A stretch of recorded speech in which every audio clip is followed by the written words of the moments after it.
We've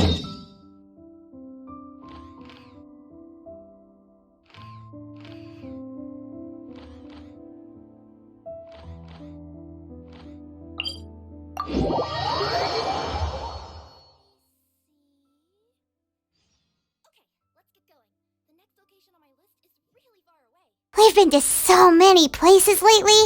What do you say we take a day off from adventuring and just find somewhere nice to relax? Let Paimon think. Where are some nice places we could go? Oh, why don't we pay Cloud Retainer a visit at Mount Outsong? It's been a while since we last saw that illuminated bird. She's always the one popping up out of nowhere and scaring us half to death. So let's surprise her this time.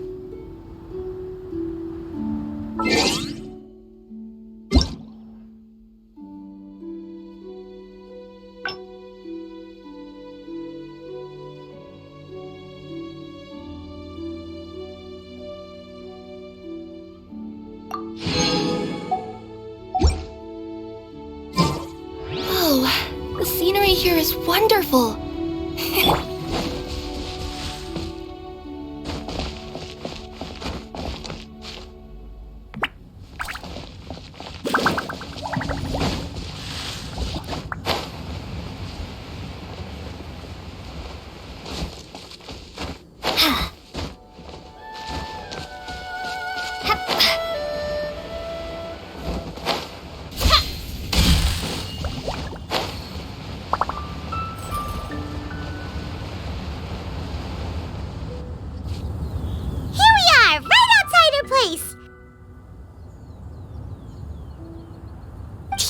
Remember the first time we came here?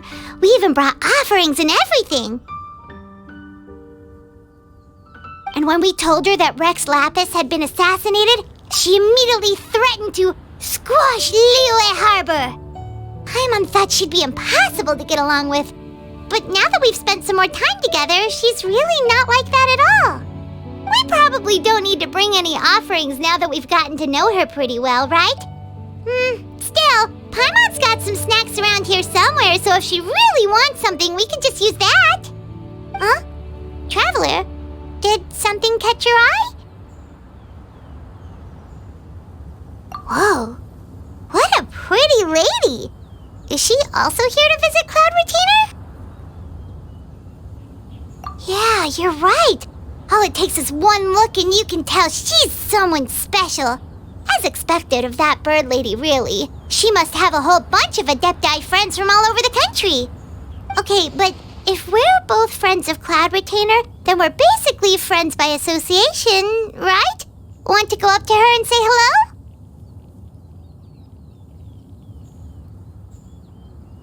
Helping you make more connections is a part of Paimon's job as your reliable guide. Paimon's got this.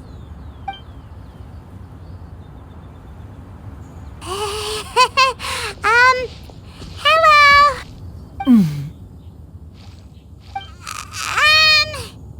Paimon is Paimon, and this is the Traveler.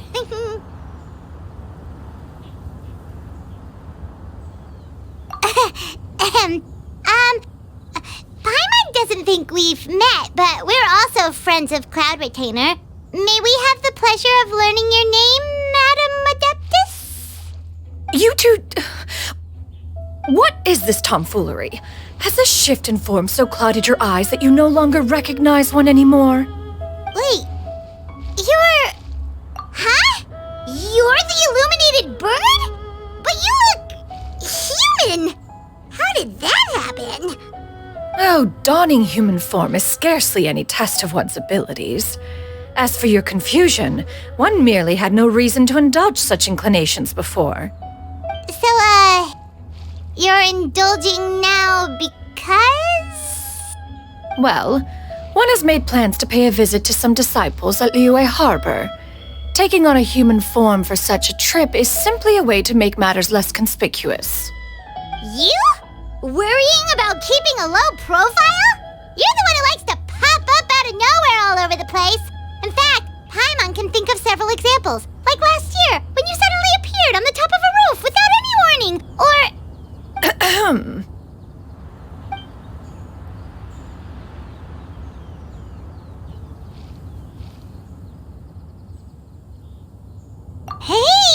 we agree not to bring that up unless she asked.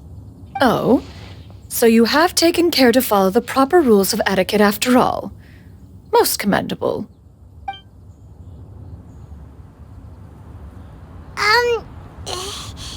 Well, this is all Paimon's got. You don't mind, right? One has never found oneself lacking in basic comforts. On the contrary, it is the gesture that one values above all else. So long as you've shown proper respect and consideration, the quantity or quality of the gift is but a trivial matter. That kinda makes Paimon feel a little guilty for trying to keep them for herself. Anyway, where were we before you reminded Paimon about the gifts?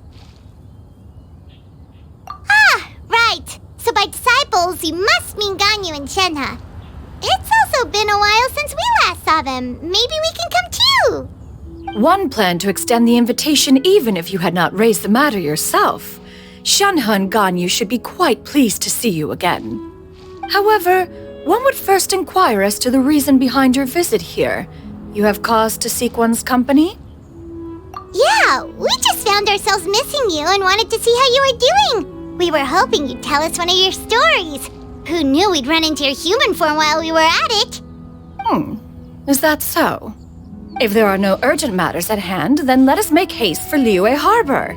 Ganyu is likely still working at Yuehai Pavilion, so that shall be our first stop. Sounds great! Then let's all go to Liyue Harbor!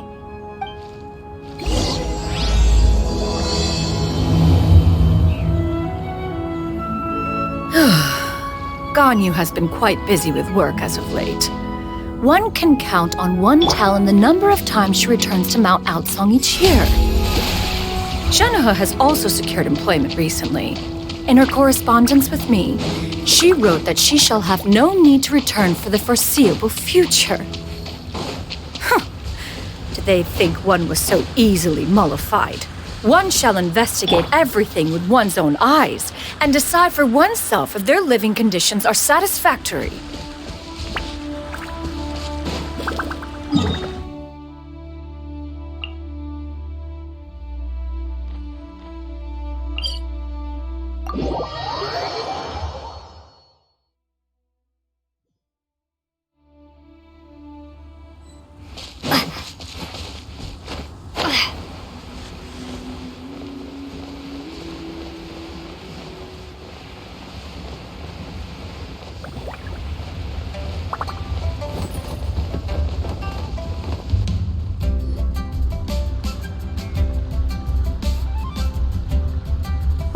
Yuehai Pavilion! Hey, do you think Ganyu will be shocked to see Cloud Retainer like this?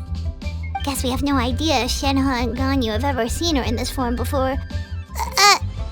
Wait, where did she go?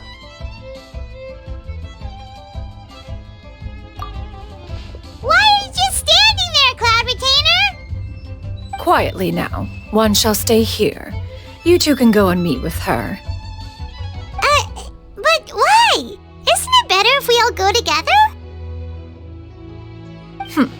If one were to proudly proclaim one's presence, Ganyu would surely profess herself otherwise unoccupied and drop everything to attend to one's visit. One fears that would only result in her staying up all night to make up for lost time. One does not wish to trouble her. Conversing vicariously via you two shall suffice. Do remember to inquire as to her recent well-being. Again, do not mention one's presence here. Fair enough. Makes sense. All right, then, we'll just pass on your regards and... Cloud Retainer? Oh, busted. Is that lady someone you know, Ms. Ganyu? She is indeed. I'm sorry, Huixin, but could we delay the upcoming meeting for a little bit? I believe my schedule today is quite full. Although, perhaps I could move some work to later in the evening. Oh, not to worry, Ms. Ganyu. I'll make the necessary arrangements right away. Thank you, Huixin.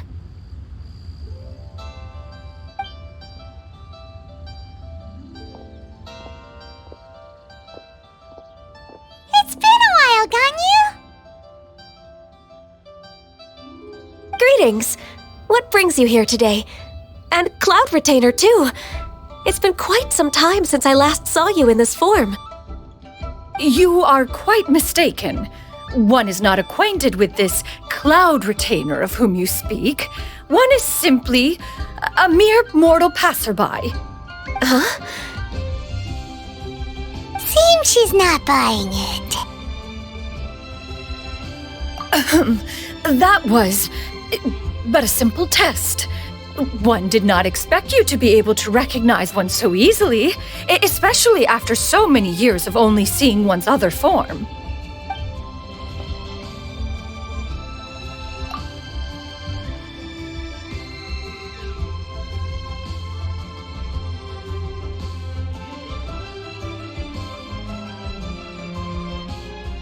But recognizing you is, my responsibility as your disciple. An apt observation. One was simply passing by while attending to some important business. One thought it would only be fitting to pay you a visit while in the area. Wait, Paimon wasn't aware of any important... Cloud Retainer's right! We've still got something super important to do, so we can't stay here for too long today. Oh, is that so? But it's been so long since we last saw each other. One simply desired to see you and had no intention of interrupting your work. A quick conversation should suffice for today. A more involved reunion should wait until you find yourself less occupied.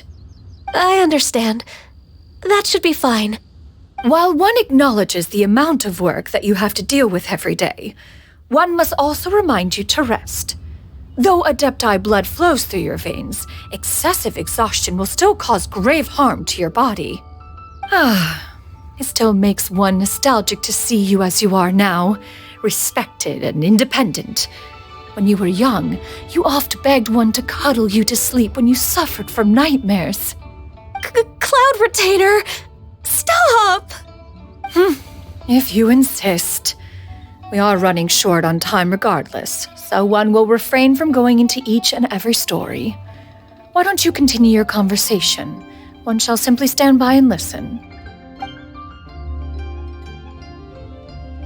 Wow, you've been to so many new places since the last time we spoke. If you ever need anything, please just come find me at Yue High Pavilion. Also, forgive me for my presumptuousness, Cloud Retainer, but if you plan to continue appearing in this form, don't you think it'd be helpful to adopt a human name? A human name? You raise a valid point. Considering the sheer extent of one's renown, Cloud Retainer is surely too recognizable as a name. You really think so? Not that you're not famous or anything, but that famous? You presume to know the extent of one's illustrious achievements. One would hardly think such a thing to be possible. Nevertheless, Ganyu's advice cannot be ignored.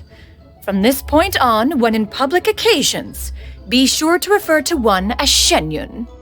Shenyun? I assume that's a reference to the full record of Pristine Pavilion. An adeptus of years past would rise with the clouds and rest with the moon. They were enlightened and wise, free and unfettered. The writer referenced Master's name to describe her carefree and spontaneous nature. Oh, that sounds super cool! Paimon feels like only the most powerful of Adepti could rise with the clouds and rest with the moon. Actually, those lines were originally written to describe Cloud Retainer herself. Huh? Wait, so you're really that powerful?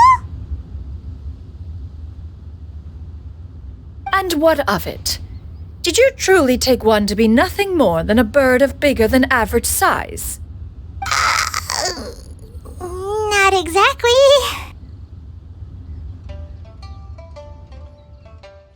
To be fair, Cloud Retainer rarely speaks of her past accomplishments. The tales of her past can only be found in ancient texts. It is said that once, a long, long time ago, There was a severe drought in Liyue.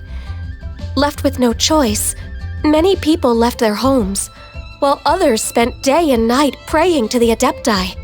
Although I did not live through such tragedy, simply reading about it is enough to gain a visceral understanding of all the pain and desperation during that time. On top of the drought, a noxious gas also began to spread through the land. If not for Cloud Retainer's efforts, much of Liyue would be nothing more than a barren wasteland today. The books had this to say about what happened. Upon arrival, the Adeptus borrowed the wind to retain the clouds. Immediately, the clouds gathered together, and abundant rain burst forth from the heavens. Drought and plague were both driven away, and the people were saved. Wow, that's incredible! Mortal records add embellishments to dramatize past events. One did merely what one ought, and even if one had not interceded, the other Adepti would surely have stepped in to help. Even so, you stopped an entire drought! Can you really control the weather like the book said? Oh, Paimon suddenly has a lot more respect for you. So it was Paimon's bad for calling you Illuminated Bird before. You're not too mad, are you? How laughable.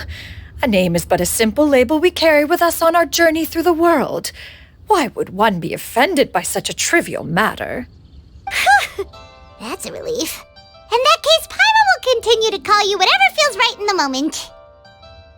Well, that is quite enough ancient history for now. Ganyu, have you had word from Shenhe? One has heard that she procured a job recently.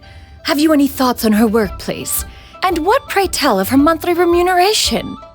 Moreover, does she find herself overly inundated with work?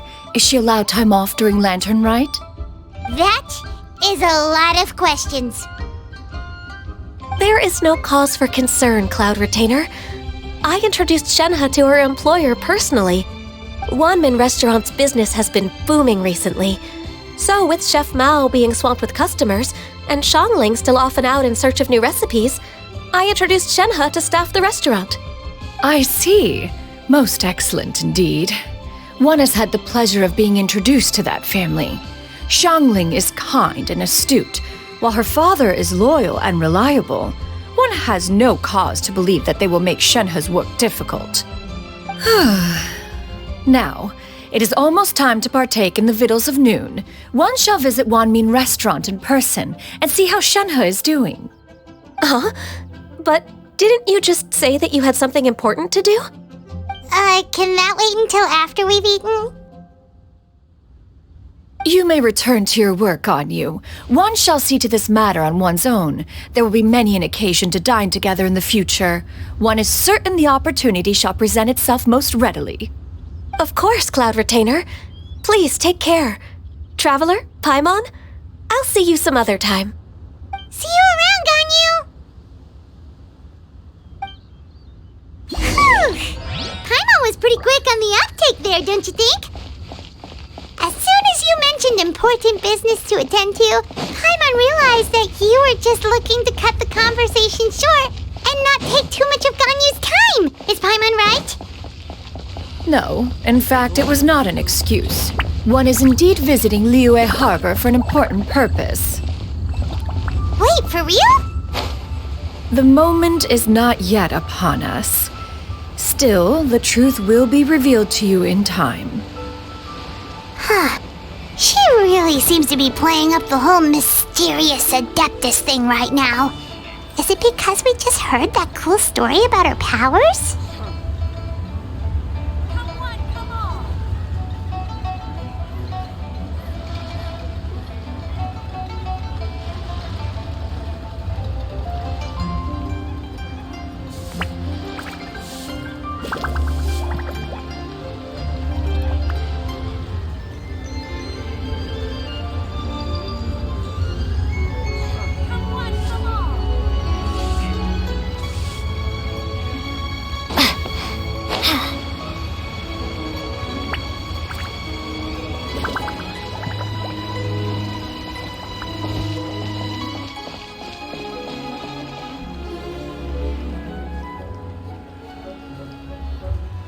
You get what I'm saying, right? Yeah, how can I not? Not even fine food is enough to distract from the presence of a fine lady, eh?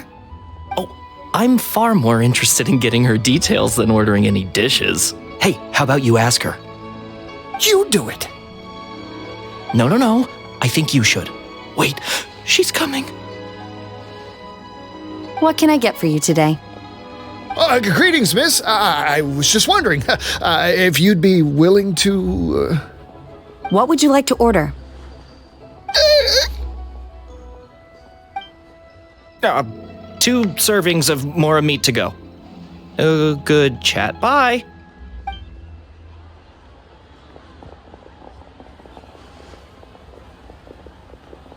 Shenhe! Welcome. It's been a while. May I take your order? Don't welcome us as guests and greet us as old friends in the same line. It's weird. Mm-hmm.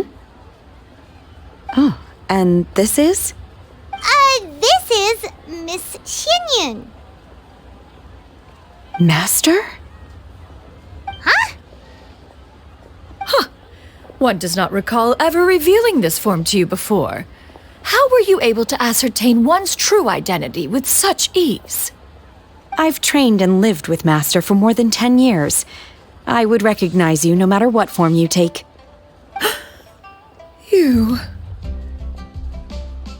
Is something the matter, Master? Hardly. One simply learned of your employment from your letter and came to check on your well-being. And check out the great food, too. Indeed. It's almost lunchtime. My apologies. I'm still on the clock and can't talk for very long. Well, if it isn't the traveler in Paimon, are you here for Shenhe? The lunch rush isn't in yet, Shenhe. So I've got things covered for now. Go ahead, sit down and enjoy some time with your friends. I'll let you know if things pick up. Thank you, Chef Mao. Woohoo!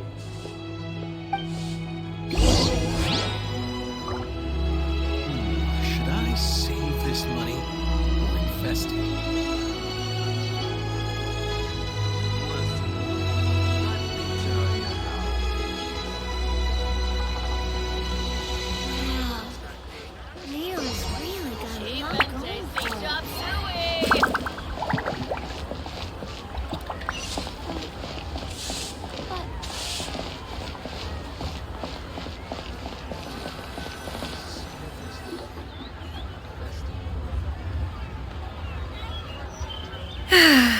It is just as one expected. The owner of Wanmin Restaurant is indeed a most reasonable and accommodating human. Still, the work here entails dealing with quite a varied group of people. Has this been difficult for you, Shenhe? It's been manageable so far. I sometimes run into strange people, but I have figured out a way to deal with them. Seems like you've been making progress. So by dealing with them, you mean... First, I try to talk sense into them. If that doesn't work, I threaten them with violence. At this point, they usually decide they are in favor of a civil conversation. How should Paimon put this? Oh, a sensible plan. One is gladdened to see you integrate so well into human society. And you, Master? How have you been? Simply marvelous. Though Mount Outsong has scarcely enjoyed your presence recently, one has hardly found the pleasure of one's own company to be lacking. I see. Just as expected of Master.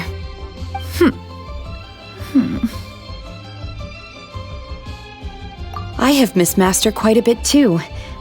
Even though work has been busy lately, I've already had a conversation with Chef Mao about taking some time off soon to visit Master.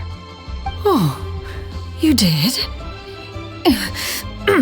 Do make note of such matters in your letters in the future. There's hardly a need to keep one in suspense. Whoa, her mood shot up just like that. By the way, Master, since you are in Liyue Harbor, have you had the chance to visit Ganyu? Indeed, she is similarly preoccupied with her work. There was time only to exchange a few simple pleasantries. Ganyu told us the story of Cloud Retainer's name. It was amazing. We never knew how powerful she was before. I see. In that case, allow me to also share a story about Master's past. Oh? Is that a problem, Master? I believe this to be a good topic of conversation. No, not a problem. One was simply caught off guard. But no matter. Please, proceed. One is most curious to see how much of one's own conversational prowess you possess. Master once participated in a race against Mooncarver. After Mooncarver lost, he insisted that Master's ability to fly gave her a natural edge in such a contest. In response, Master agreed to forego flying in return for being able to use one of her devices in the race. Mooncarver accepted, only to find Master with a brand new device on the day of the contest. What kind of device was it? It was a mechanical vehicle made out of iron. What was it called again? Oh, an electro-powered bicycle? Oh, you refer to the bicyclical Thunder Flashmobile. One spent 49 days conceptualizing and crafting it. It need only be infused with adeptal energy, and it can cover thousands of miles in one day. Oh, it boggles the mind why Mooncarver ever supposed he might best me in a contest of locomotion. Though he sprinted with all his might, he could barely keep up.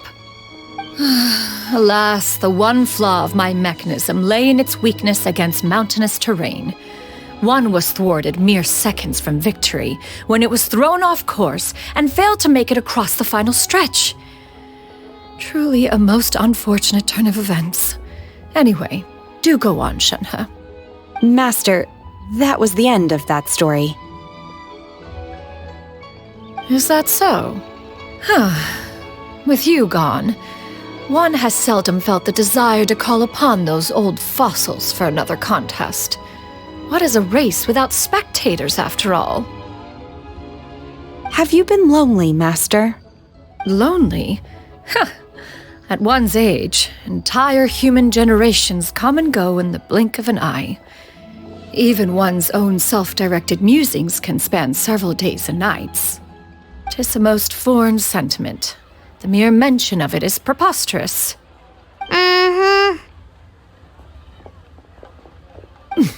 What is the reason for that look upon your face? It's nothing. It's just... Well, Paimon gained a lot of respect for you after listening to that story of you summoning the rain and everything. But all it took was a few words out of your mouth and it's like you're back to being that illuminated bird again. I was just a little bit confused. Which one of the two is the real Cloud Retainer? To me, they are both, Master. One is the Master that's widely revered by the people, while the other is the Master that I respect and adore. One finds oneself exalted yet again with sweet words of praise and flattery of a most extravagant nature. You chose to exalt one with your words, yet you refuse to grace Mount Outsong with your presence for any extended period of time. One would almost question the sincerity of your estimations. This is not to say that your words paint an inaccurate picture. One has always lived by a single ideal. Eschew all action and abide by no rule. One does as one pleases and speaks as one pleases. Others may critique or praise as they see fit, yet one places little weight in such judgments. She got 2 sentences of flattery from her disciple, and it's as if her ego is about to burst. Do you have any empty tables?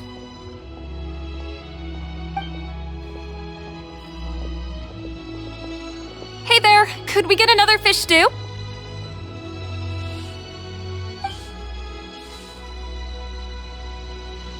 I'm hearing more guests come in. I should get back to work. All right, good luck with the lunchtime rush, Shenhe. I'll try my best.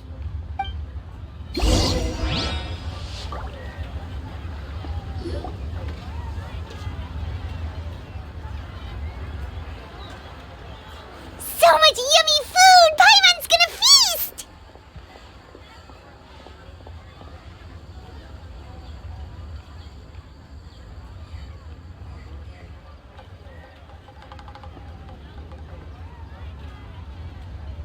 One is fond of all kinds of delicacies and delights in a multitude of flavors. The dishes here demonstrate no shortage of culinary skill. Their unique flavor profile has left one more than satisfied. In fact, one has been struck by quite the fit of inspiration. One has already begun to conceptualize the next generation of supreme cuisine machines. Everything's so tasty. A bit too hot at times, but still super tasty. I'm sorry, miss, but our tables are full. Shall we try somewhere else, Granny? But it smells so delightful. Can we really not eat here? My poor legs can't go on for much longer. Well, you could always check with some of the other guests and see if anyone's happy to share a table.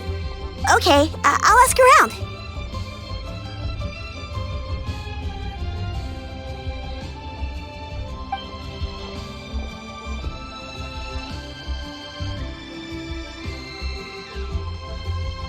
Excuse me, would you mind letting us share a table with you?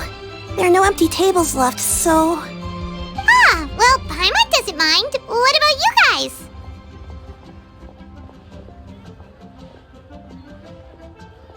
Great! Thanks so much. My name is Shuyu, and this is my granny, Yuendai. Granny? Yep. Is there something wrong with that? No, Paimon's just a bit surprised. She looks so young. Yeah, a lot of people compliment Granny on her youthful looks, but she's actually much older than she appears.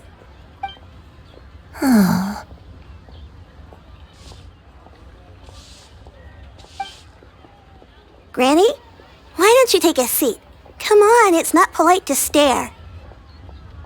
Huh. Have we met before? No.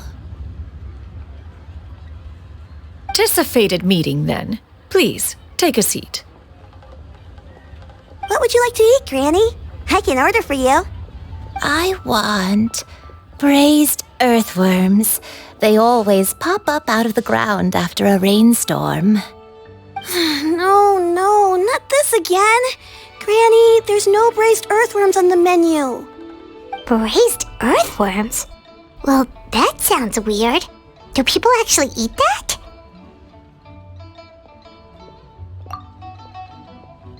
Right, that's what Paimon was thinking too.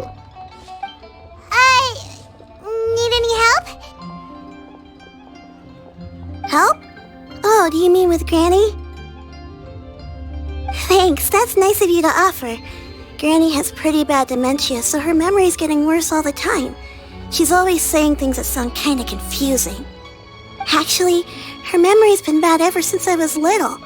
But it's gotten so bad lately that I even have to remind her who I am every morning. They died young. It's just me and Granny now.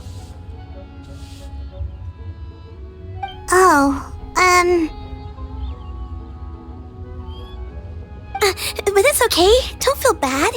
Granny loves me a lot, and I love her a lot too. Sure, it's hard at times, but you just gotta make the best of the life you've got. Wow, you're really tough for your age, kid. You're too kind. And me? What about me? You're tough too, Granny. Plus, you're really gentle, and you're always there for me. Yes, and it's hardly as if I forget everything. I still remember the important things. Wait, what was that really important thing again? I remember now. It was a dream. I had a dream where everything was dark. Someone was standing in front of me. She told me to come and find her, and that once I'd found her, I would be free. Huh? That sounds super important. But how come you've never told me about it before? It was just a dream, so I forgot about it. But I'm in a good mood now, and somehow I remembered it again. You know, I believe I've had this dream a great many times, but just how many times have I had it? Now that I do not remember. Wait, so you have a reoccurring dream where someone's talking to you? That sounds spooky. Oh, does that mean you're possessed?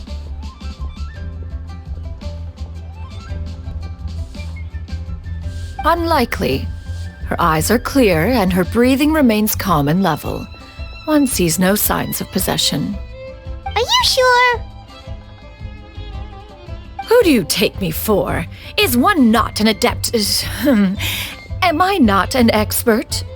Huh, you're right. Paimon almost forgot you're the expert. In that case, do you still remember what the person in your dreams looked like, Granny? Not anymore. Although, I have a sense that she looked rather like me. But not as I am now. My younger self. A younger version of Granny? This is just getting weirder and weirder. What is going on here? As one said, fate must have brought us together. You may leave this situation to me. Are you sure? So, what are your names? Paimon's Paimon. Just Shenyun is fine. Thank you all so much for offering to help. But first, I'm sorry for asking, but, how do you want us to pay you back? Oh, we don't need any payment for this.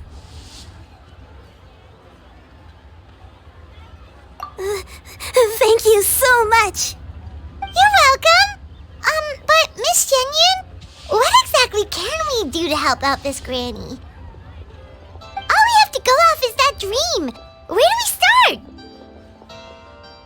That is elementary. Since her dreams portray her younger self, then we shall retrace the steps of her youth.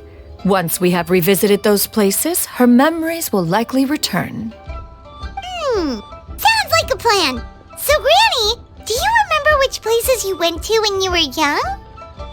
Why, of course I do. The heavens above, the earth below, the wispy clouds, and the emerald mountain streams. Okay, taking that as a no. I might have an idea.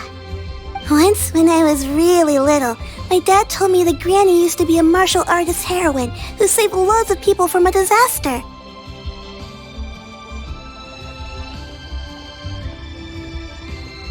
If it's true, then maybe they wrote about it in the history books or something. A martial arts heroine? Oh, Shinjo knows tons about Liyue's chivalric traditions. If anyone knows about the heroes of the past, it's him. Let's go find him at the Feiyun Commerce Guild. Are you leaving already? But I'm still hungry. I'll go order some food, Granny. If there's nothing on the menu you especially want, I'll just get a few different things. It seems we must part ways for now. The Traveler and Paimon are bound for the Feiyun Commerce Guild, while Yuendai and Shuyu shall remain here and partake of their lunch. As for myself, I have matters to discuss with Streetward Rambler. Streetward Rambler? Oh, you mean Madam Ping! Precisely. Let us meet at Yujing Terrace once you are ready.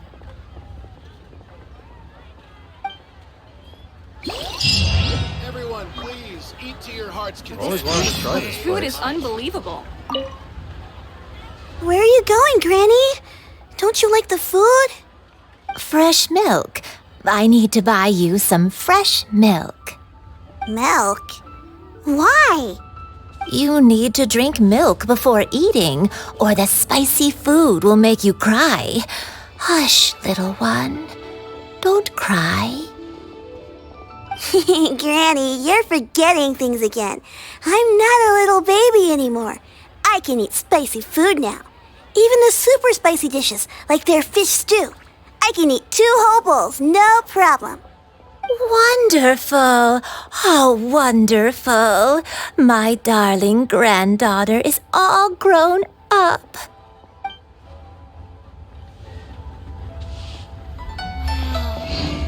Leo's really got a lot going.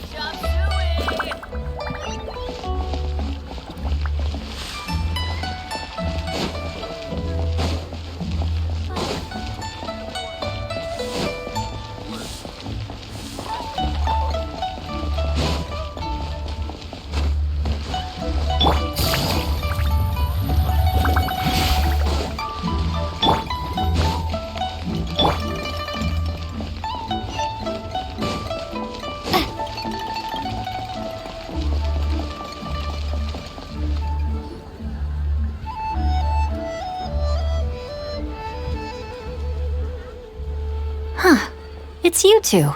What brings you here? Shincho! Great, we found you! We wanted to ask you about something.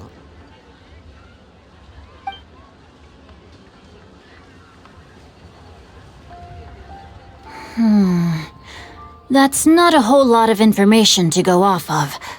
I don't know if I can say for sure. I can't pinpoint her identity from your description alone, but considering her age, I am reminded of a nameless heroine who's been featured in various chivalric novels. Nameless heroine? That's right. The novels often speak of a great drought from 50 years ago. As the people suffered, a nameless heroine appeared and began to clear away evil spirits and bandit camps. The people idolized her, but never learned her name. All they knew was that she always acted alone. Later, though, she supposedly fell in love with a similarly noble-minded exorcist from Mount Tianheng. They were well matched in more ways than one, often fighting together as a fearsome duo of otherworldly strength. After the drought ended, the heroine and the exorcist left the public eye and began living a reclusive life in the mountains. All that remained were tales of her incredible accomplishments. The way this nameless heroine faded from fame into obscurity later in life is not too dissimilar from Miss Yuendai. I hope that's somewhat helpful. Thanks a lot, Shincho. We knew it'd be worth talking to you. It's nothing at all. Just something I came across while reading. I did do a bit of extra research on her story, but it was just out of personal curiosity. Well, Paimon still thinks that's super cool. Oh, wait, Shincho, if you've read up on her, do you know of any places often associated with her? Let me think. In the novels, the nameless heroine always appeared near one of three places: Wangshu Inn, the area just north of Jueyun Karst, and Qingyun Peak. Perhaps the real-life heroine who inspired the character was also often seen near those three places.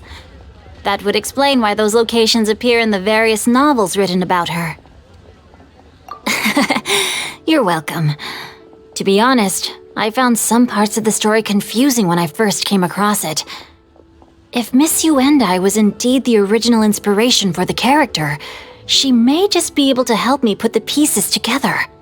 It's rare for a chivalric hero to fade into obscurity during their lifetime, even after retiring from the public eye. But no one ever saw or heard from the nameless heroine again.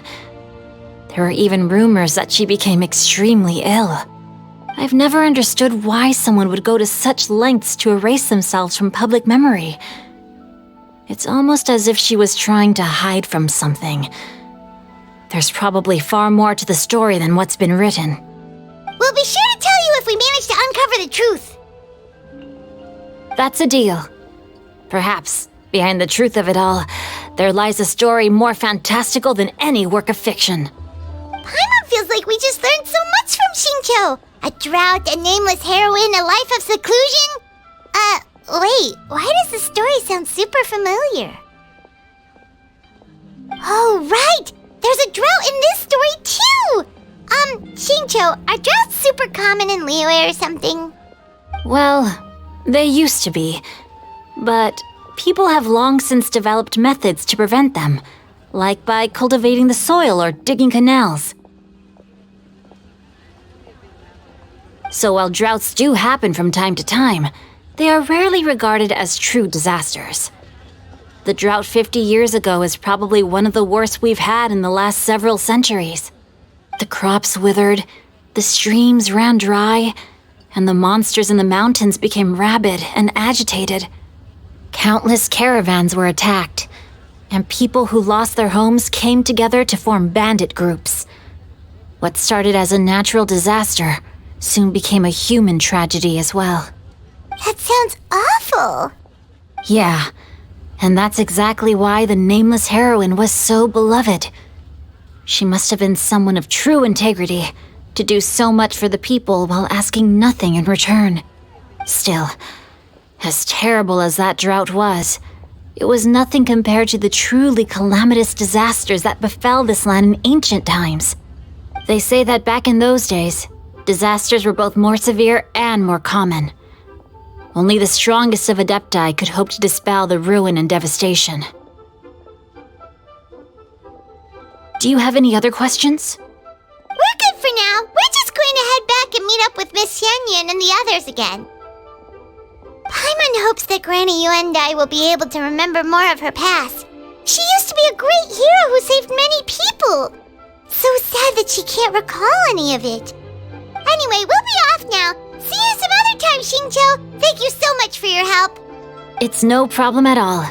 Safe travels.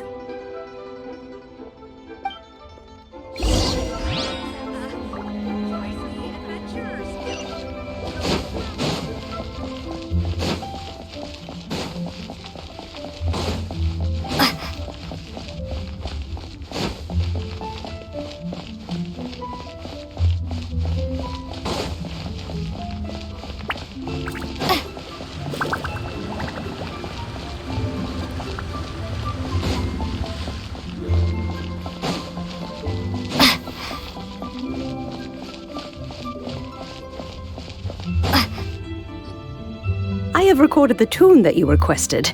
I hope it will be of help to you. Oh, thank you. Straight word, Ping. What has amused you so? Oh, it's no serious matter. I was just reminiscing about the last time I saw you in this form. Time has wrought such change in this world, and yet you appear just the same as ever. Time has little bearing on one's existence, nor has one keenly felt its effects whilst dwelling at Mount Outsong. Nevertheless, Ping, one would like to seek your counsel on a personal matter. Oh, why so formal all of a sudden? I must say, you're making me a little nervous. What is it? Well, the inquiry is as such. Approximately how much more would one need to afford a comfortable life in the harbor, not unlike the one that you yourself lead? It does not require as much as you may think. Still, do you mean that... Cloud Retainer, Madam Ping! What are you two talking about? Nothing save for some trivial matters. Have you unearthed any useful details? Xingqiu has a theory, but let's save it for when Chuyu and Miss Yuendai have joined up with us again.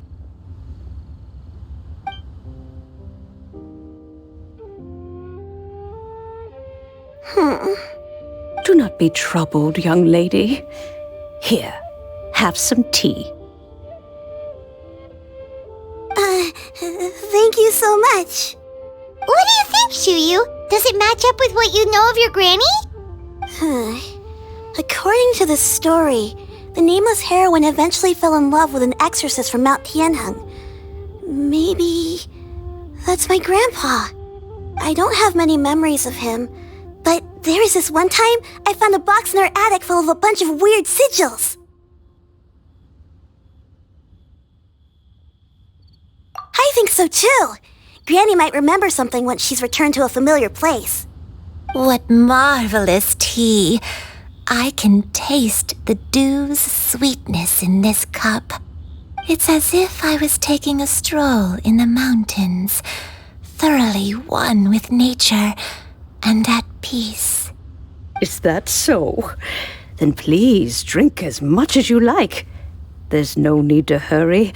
At our age, it's always nice to slow down and take the time to appreciate pleasant conversation among friends. Thank you. Okay, since we have the time, can I ask you something? Sure thing. What would you like to know? I have a secret I want to tell you. Let's go talk over there.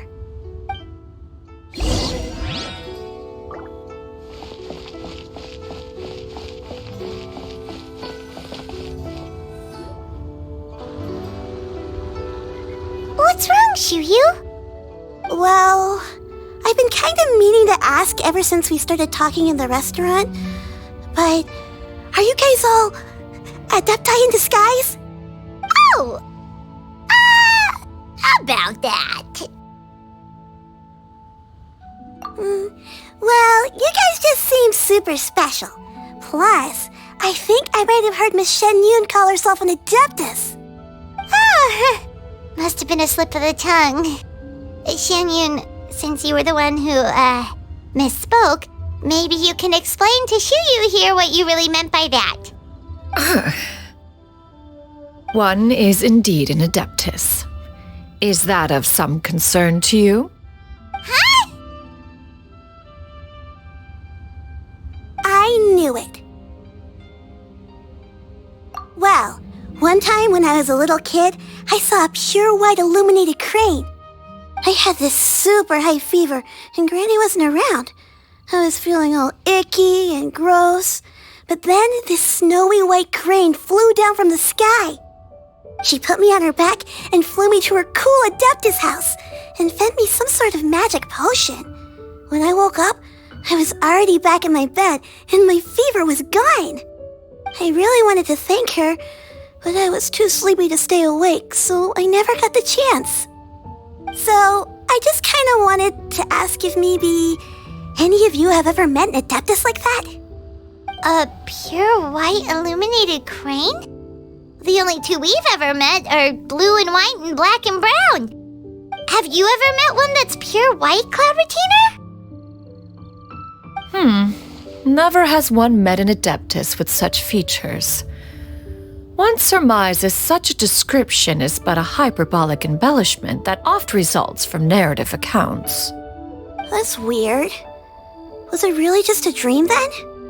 Well, even if it was just in my head, it doesn't matter that much anyway. All I really want is to help Granny recover her memories. I'm really grateful for all your help. Leave it to us! Now that we know the 3 locations, we just need to visit them one by one. Let's go to Wangshu Inn first! Okay, I'll go get Granny.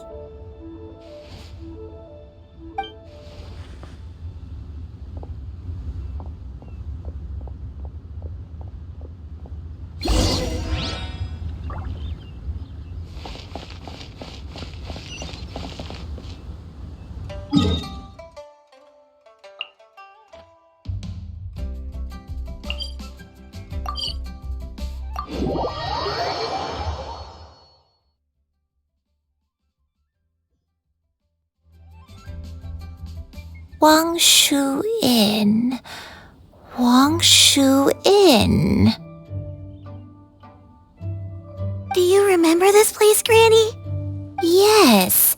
The fish here is very delicious, and if you look out into the distance, you can always spot a bird that's been left behind by its flock. I believe I used to have a room here. It had a window. Yes, I spent a lot of time looking out that window. Which room was it again? Let me look. I'll come with.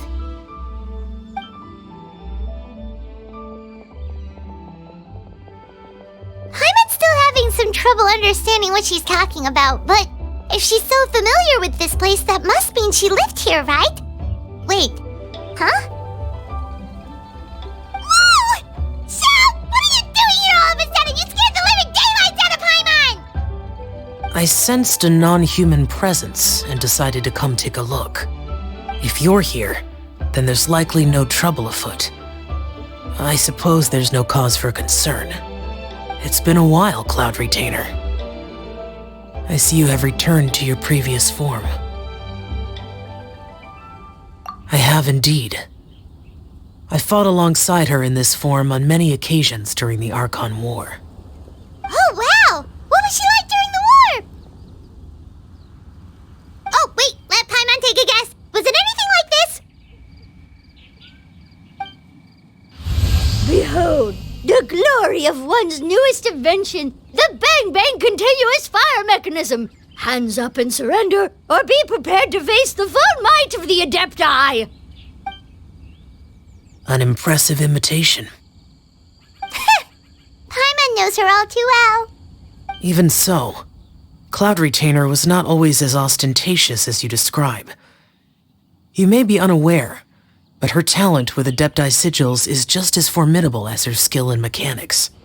The Archon War reached its peak after Guizhong's death. The Cloud Retainer who fought beside me in those devastating battles was taciturn and solemn, only speaking when she had to activate her sigils. A Cloud Retainer who barely talks? Paimon can't picture it. But what happened after that? If you were so powerful in your human form, why did you decide to take up your bird form again? Once one had bid farewell to the world of mortals, what use would one still have for such a shape?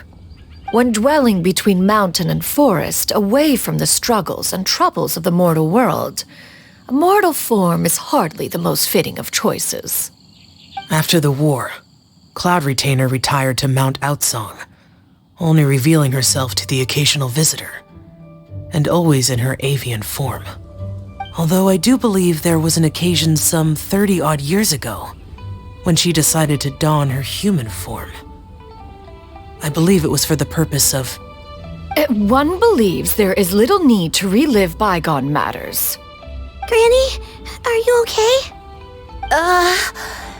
Back then, at this place, Perhaps this conversation should end here. I shall take my leave now. Should you encounter any trouble, you need only call my name. However, given that you are traveling with Cloud Retainer, I trust you are in good hands. Everyone! I think Granny is finally beginning to remember her past. Slowly now, calm your mind and recount what has been recalled. A long time ago, I stayed here to recuperate from my illness. Huh. So what Shinto said was true! You did fall ill! Was that why you went into hiding? I don't remember. I'm very sorry, but I can't even remember the name of my illness. The only thing I can remember is that it took a great toll on me, and there was no cure for it. I was confined to my room in Wangshu Inn, where I spent many days unconscious. I'd come to every once in a while and stare at the migrating birds outside the window. It was a solemn sight. I remember crying, but I'm not even sure I knew why. One day, I met a traveling merchant. Upon hearing of my illness, he sold me a bottle of soul-revitalizing tea pills. He told me that the pills were concocted using Adepti blood and could be used to alleviate my symptoms. Sure enough, I made a full recovery. My illness remained dormant for several decades after that.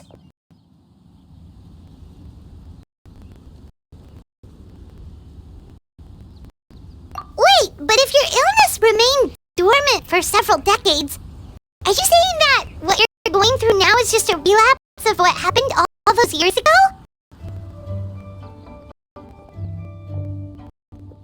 And it was all thanks to the pills that you managed to keep the symptoms in check?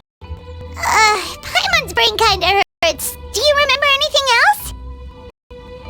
I'm sorry, I don't. Oh, if only I wasn't so useless. not useless. You've done so much for me. Watched me grow up, raised me. How could you say that about yourself? Oh, fret not, dear child. Granny was just a bit frustrated. That's all. The recovery of a person's memories is a gradual process. Finding pieces of one's past is always superior to not finding anything at all. Let us make haste to the next location. Next location. Oh, why don't we go to the area north of Dwayunkars next? There isn't really a landmark there, so where should we start? Oh, Paimon's got it. Let's check out the houses in the area first.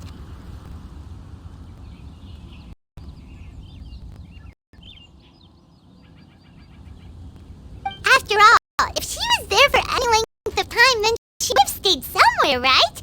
Oh, Paimon's really got her thinking cap on today. At this rate, we'll recover all of Granny Wendai's memories in no time.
I don't remember this place at all.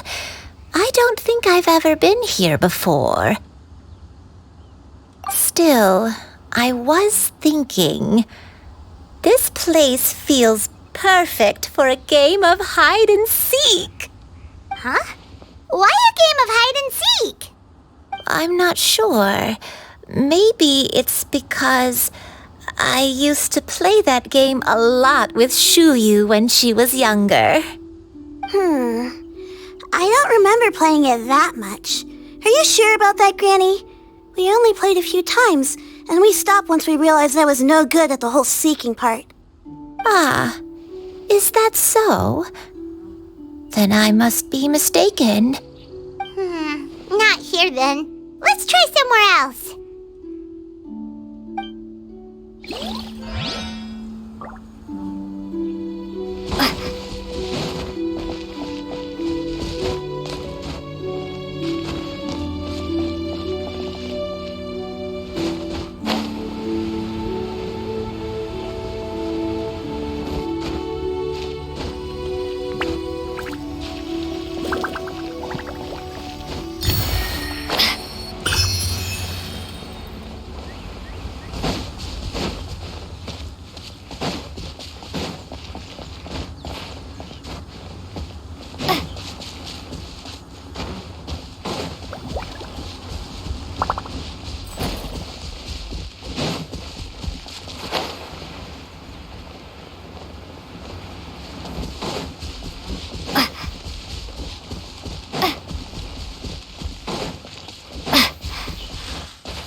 place.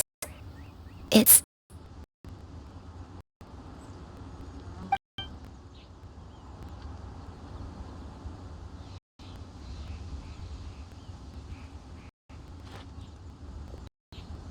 Did you remember something, Granny?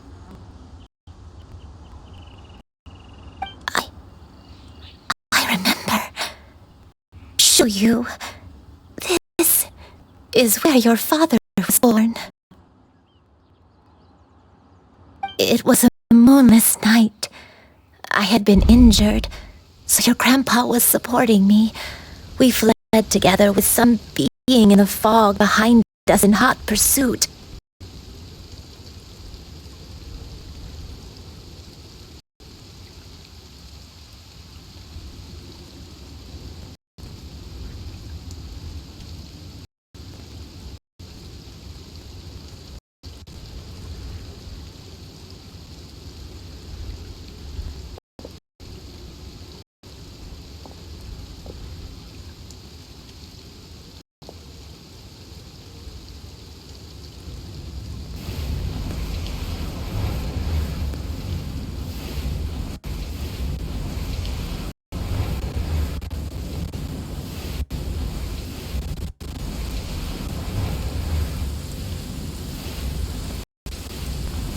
I had exhausted my strength when the labor pains came on, so we took refuge in this house. Your grandpa set up a barrier outside, but neither of us knew if it could hold the monsters back.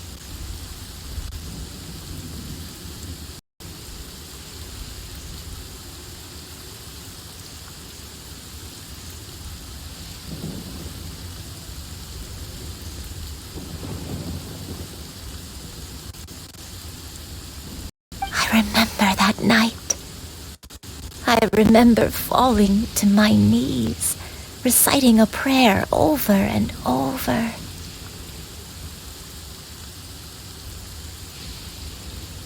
I alone am the source of this sin. Punish me as you wish for forsaking my oath, but spare my innocent child.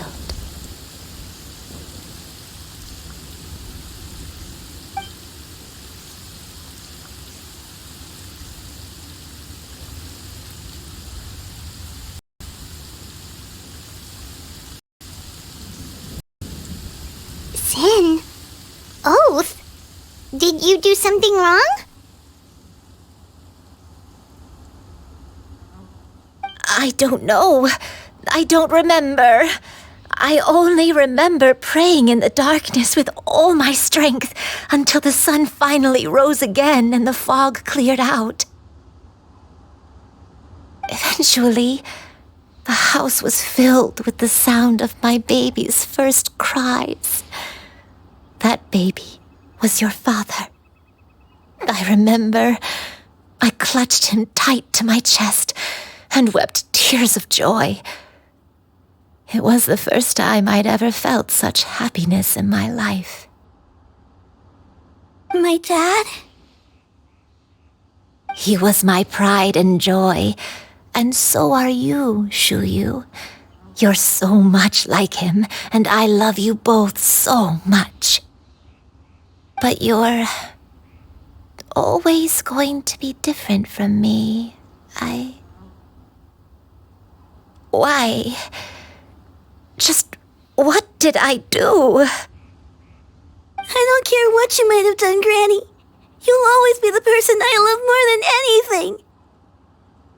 You're too sweet, Shuyu. I'm lucky to have you with me. If not for you, I would not have had the courage to come here, to try to remember what I had forgotten. All right, let's not stand around any longer. There's one place left, yes? Let's go take a look. If one recalls correctly, the next place should be Qingyun Peak. Yuandai, how fares your health? I may be a bit slow, but I'll do my best to keep up. I'm sorry to keep everyone waiting. Climb on. I shall carry you to the top.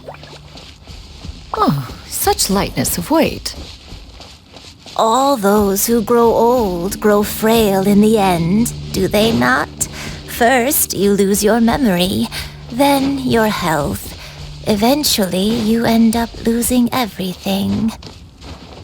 My only wish is to depart this world with a lucid mind, to free myself of this torment and the burden it places upon others.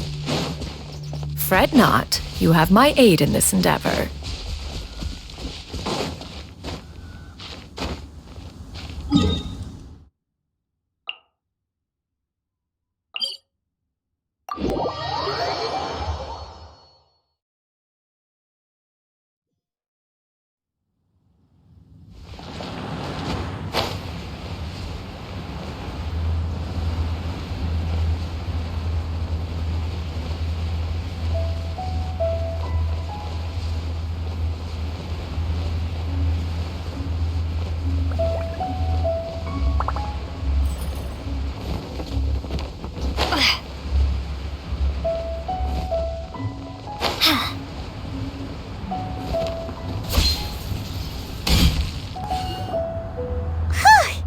We're finally here.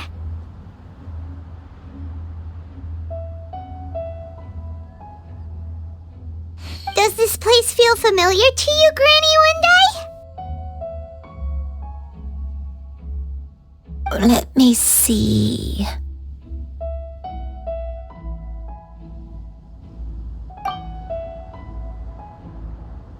How strange. Have I lived here before? When we were at Wangshu Inn and the abandoned house earlier, though I couldn't remember everything, I still felt a sense of familiarity. I could easily picture myself in those places. But here, I don't have that feeling. Perhaps I did come here in the past, but it just didn't leave a strong impression on me. But did the stories get it wrong then? Yeah, that's true. But they're also the only thing we have to go off of. Paimon was hoping this place would jog Granny Uendai's memory just like the others. I'm sorry to disappoint you too. It's all right. We're not going to give up yet. We'll figure something else out. Just you wait. Thank you. If only I could remember. Huh? That way. What's that mountain? Oh, let Paimon look! Huh? Isn't that Mount Outsong? Looks like we've come full circle. Mount Outsong. Mount Outsong. Granny, are you okay? Don't push yourself, Granny. It's okay if you can't remember. You shouldn't do something that makes you sad. Mount Outsong, What am I really? Mount Outsong holds some familiarity to you?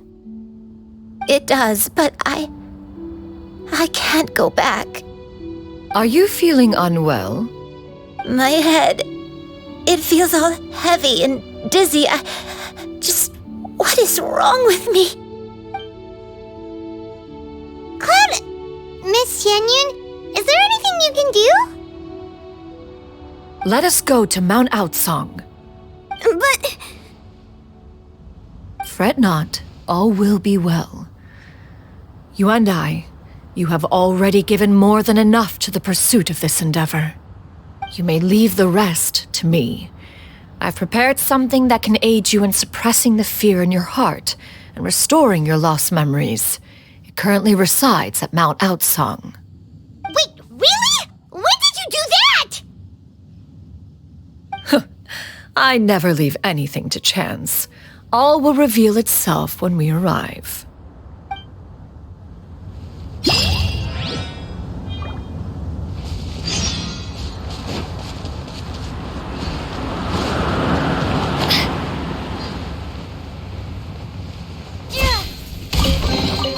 Is this an answer from this world?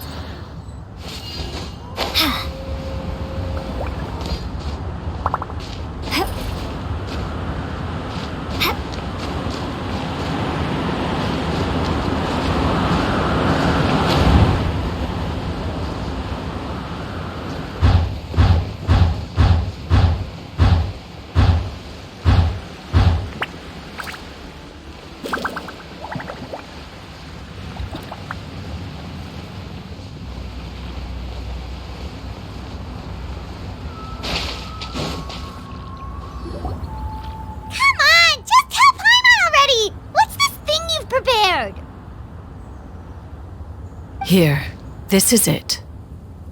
Huh? But isn't this the mechanism that you were tinkering with when we first got here? Oh, is it another invention of yours? Precisely. A recent one at that. I am most pleased with the result. I call it the Suspensus Somnium mechanism. It periodically releases a soft breeze, which when paired with a gentle adeptal tune, can help the listener subconsciously relax and even enter a semi-hypnotic state. Soothing agitation and anxiety, relieving exhaustion and insomnia, its potential uses are numerous indeed. And of course, it can also aid in the recovery of lost memories. Whoa, what a cool gadget! But if you had it all along, why did you keep it to yourself until just now? We could have come to Mount Outsong right off the bat and saved time on a lot of floating. How preposterous. Had Yuendai not recalled much of her past through her own efforts, the device would have nothing to draw upon. We Adepti can only help those who first resolve to help themselves. Had she lacked such determination and strength of character, one would have little to offer in way of assistance. Paimon thinks she gets it now. Hey, what's that other thing? As previously mentioned, a gentle adeptal tune is required to take full advantage of the mechanism. One secured such a tune from Streetward Rambler. Only with her melodies can the mechanism reach its peak power. Whoa, Paimon can feel what you mean. Paimon's body feels light as a feather. It's as if she's lying down on a warm patch of grass after a super satisfying meal. And you, Yuendai, is the mechanism helping you to relax? It appears she has already succumbed to the depths of reverie. Come, join one on this side. We shall give her some time to herself.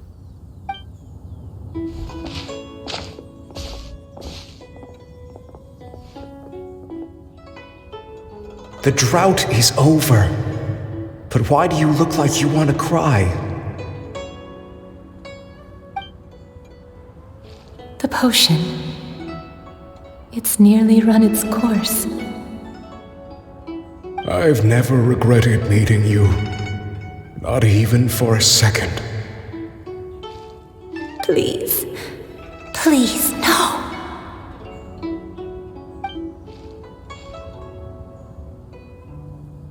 Have you forgotten? This is the world you left behind. One of gentle breeze and morning dew, perfectly straddled betwixt the realms of heaven and earth. This is your home. This is where you belong. You should have never left. The you of the past, the me from not that long ago, we should have never.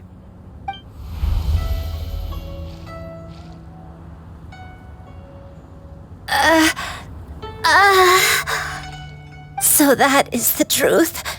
No wonder this place is so familiar. Granny! Granny, are you okay? Cloud Retainer. Your memories have returned? Wait, did you just call her by her full name? Does that mean you already knew each other? Yes. I now remember everything. Everything. Granny, please don't cry. I'm here. I'm here. Oh, don't worry, my dear child. Granny is fine. I'm so sorry, everyone. You've gone to so much trouble on my behalf. It's all come back to me now. The most important thing that I had forgotten was the truth of what I once was. One can sense the guilt that now plagues your conscience. Reclaiming a truth long buried is sure to come with a myriad of complex emotions. Perhaps one should recount the story on your behalf while you compose yourself. No, it's okay. Now that I've remembered, I must face my memories head on. Shuyu, everyone, I cannot thank you enough for all your help. I'm ready to tell you my story, if you're willing to listen. Please, Granny, don't force yourself. What happened in the past doesn't matter. I love you more than anything. Nothing you say can change that. I know, dear child. My feelings for you are exactly the same. It is for this reason that you deserve to know the truth. Some time ago, I made a terrible mistake. One for which I could never atone. Is this the sin that you mentioned in Dwayne Karst? What happened? I am, in truth, not a human being. My real form, one that I held for centuries, was that of a wild crane. I spent many, many years living on Mount Outsong, bathing in the soft breeze and drinking the sweet dew of the mountains. At some point, I somehow gained wisdom and sentience. The Lord of the Mountain, Cloud Retainer, became aware of my existence and began to share many stories with me. She even passed on the secret of cultivation to me. Though she never took me on as a formal disciple, I always saw her as my master. Whenever she took out her tools to work on mechanisms or new inventions, I would also stand next to her and watch. I even contemplated completing my training and becoming an adeptus in my own right. I followed her teachings, and time gradually passed us by. Until that fateful day 50 years ago. 50 years ago? That's right. Master regaled me with many stories of her past deeds. From them, I learned how she had saved people from a similar crisis in the past. She was the one I looked up to the most. More than anything, I dreamt of becoming an adeptus like her. I wanted to travel the land like she had, relieving suffering wherever I went. But I was still far from being a real adeptus. I possessed no ability to take on human form and fit in with the crowd. Once she learned of my desires, Master prepared a special dose of human mimicry potion for me. She warned me that the potion's effects would only last 10 years, and if I were to fail to return to my original form at the end of that time, I would forever forget my past as a crane and become something neither human, beast, nor adeptus. Oh no. So that was the source of your dementia all along. Was it because of Grandpa? Indeed, I fell in love. Though he was human, he had spent his entire life training on Mount Tianheng. When we met, it was not only my first foray into the world below, but his as well. Although clumsy and impulsive as he was, you'd think he was the real strange bird among the two of us. But still, just like me, he cared deeply about the world and wanted, more than anything, to cleanse it of all pain and suffering. I could not help but fall for him. But my time continued to tick away. Those 10 years passed by in a flash. Yet I did not want to leave his side, so I... Oh no, what happened next? I committed an offense. I wanted to stay with him, even if it meant living a life full of pain and suffering, even if it meant that I would eventually turn into a monstrosity. I knew I had betrayed Master's hopes, but I was too ashamed to face her. So I wrote her a long letter instead and asked someone to leave it outside her abode. I was convinced that she would not support my decision, and I lacked the courage to speak to her face to face. In my shame, I fled and tried to hide from the world, such that no one would be able to find me again. But that was only the beginning of my troubles. I began to suffer from a strange illness. My memories became hazy and confused, and I could no longer keep myself awake. I understood that my pain was caused by my refusal to return to the life I was fated to lead. Along with my memories as a crane, I soon forgot the true cause of my suffering as well. I knew only that I had committed a sin.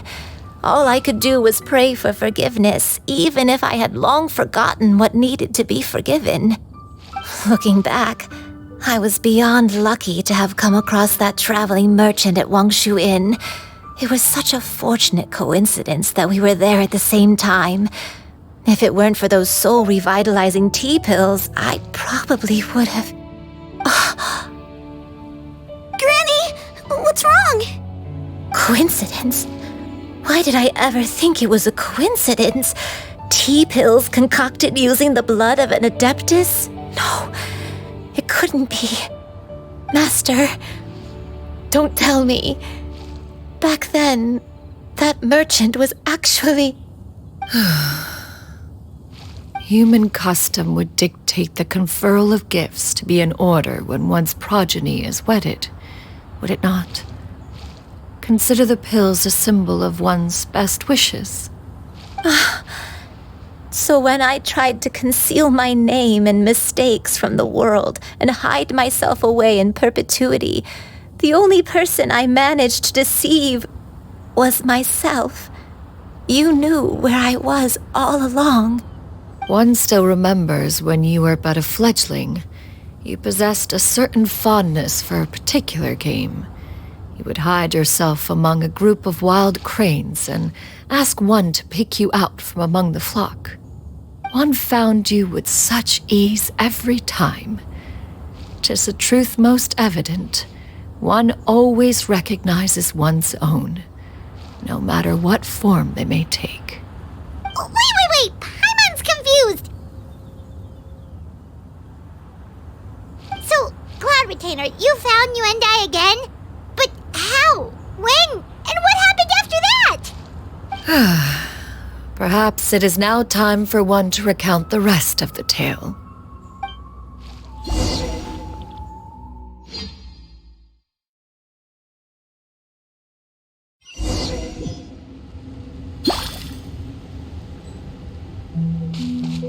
One was furious upon receiving your letter.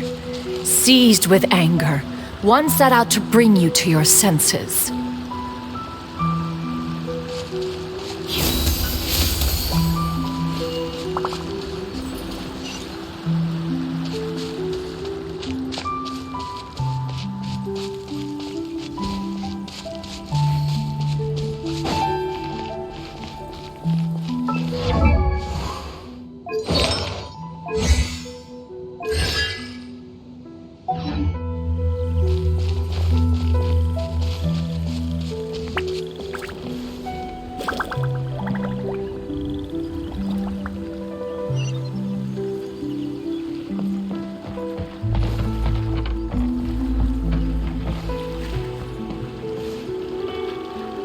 In truth, one had more than a few misgivings about your chosen partner.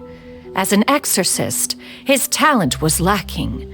One could hardly say his skill with sigils was any better. But soon, one came to appreciate the devotion he bestowed upon you during your illness. He never uttered a complaint and rarely left your side. Unwilling to begrudge someone of such character, one decided to overlook his aforementioned deficiencies, glaring though they may have been. Wishing to grant you a life without regrets, one gathered many divine ingredients and used one's own blood to create a form of medicine. Though imperfect, it managed to suppress the more dire effects of your illness. As for how to deliver the medicine, After much contemplation, one eventually decided to perform the deed oneself. One took great care to alter one's features and select the appropriate attire. Only after meticulous scrutiny did one finally set out for Wangshu Inn. As one expected, you were most ignorant of one's true identity. You showed not even the slightest inkling of recognition. One was quite torn. Should one have celebrated the success of one's disguise, or mourn the loss of your acquaintance?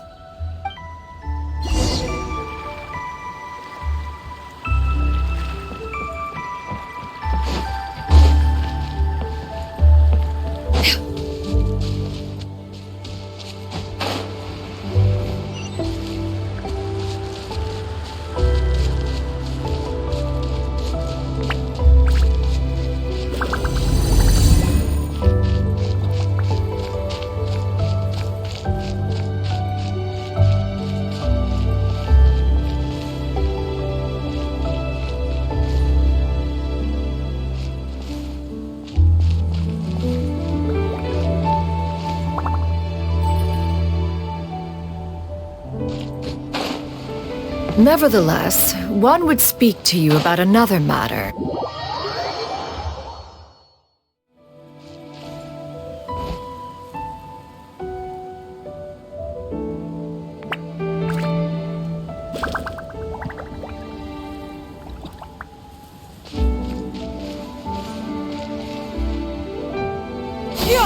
Skyward!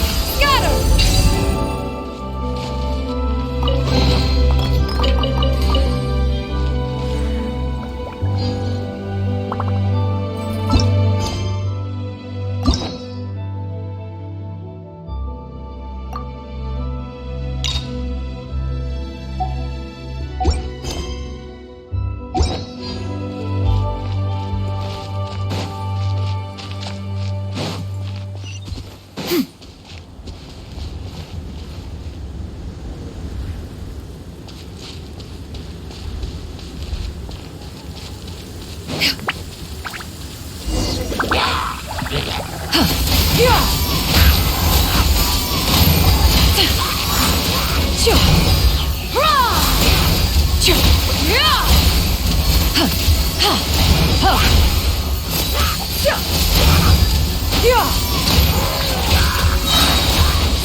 Seize the skies!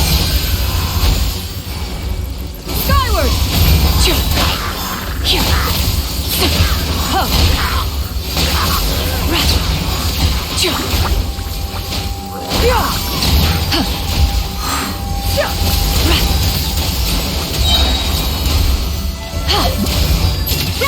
Make way for the Adeptus!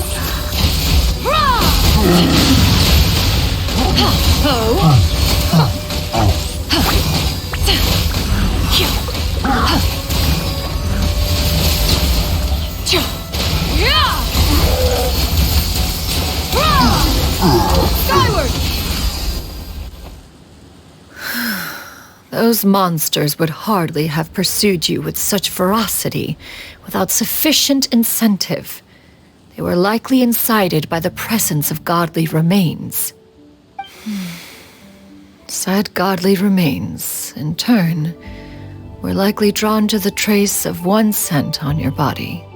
One was, after all, an active participant in the Archon War. Some of the gods were likely shattered by contraptions of one's very making. In the end, one was relieved to see you endure through the night. At the break of dawn, one heard an infant's cry pierce through the air, and one saw you carefully cradle the child to your chest. Although certain mortal matters remain foreign to me, one could not help but be moved by your joy. To see you happy, that was more than enough.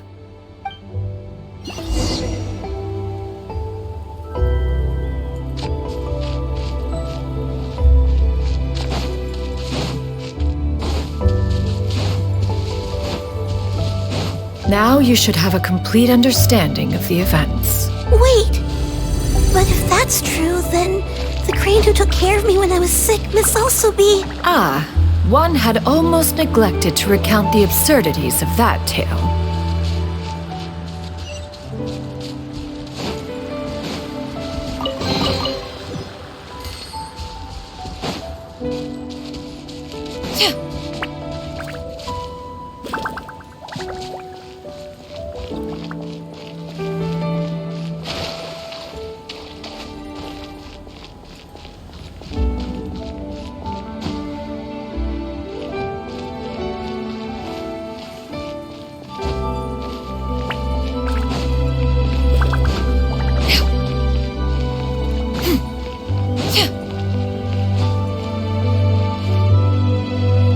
Just as you and I troubled one with her antics, so did you give one many a headache.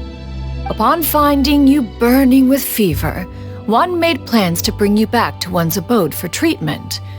However, upon seeing one's form, you began to cry, refusing to get on one's back.